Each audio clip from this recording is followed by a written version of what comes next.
Hi friends, మీ ఆరోగ్య శ్రేయోభిలాషి వెంకటేష్.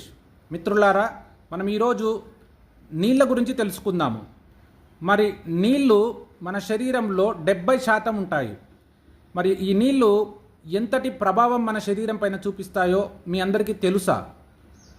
మరి మనం త్రాగే నీళ్ళ వల్ల మన శరీరంలో ఉండే ప్రతి అవయవము దానికి శుభ్రపరచుకుంటుంది, అలాగే శక్తిని కూడా అవి తీసుకుంటాయన్నమాట. ఏ విధంగా అయితే మనం బయట శరీరాన్ని నీళ్ళ ద్వారా శుభ్రపరచుకుంటామో అదేవిధంగా మన లోన ఉన్న ప్రతి అవయవము ఈ నీటి ద్వారా శుభ్రపరచుకుంటాయి. ఓకే ఫ్రెండ్స్, మరి ఇంతటి నీళ్ళ గురించి కూడా మనకు తెలుసుకోవాలి. మరి ఎలాంటి నీళ్ళు మనం తాగుతున్నాము, మరి ఎలాంటి సమస్యలు మనకు ఆ నీళ్ళ ద్వారా వస్తున్నాయి, మరి వాటిని ఎలా నివారించుకోవాలి, నీటి ద్వారా వచ్చే సమస్యలను కూడా సులభంగా నివారించుకునేందుకు నా దగ్గర మంచి ఉపాయం ఉంది. ఓకే ఫ్రెండ్స్, మరి దాని గురించి రానున్న వీడియోలో మీకు తెలియపరుస్తాను.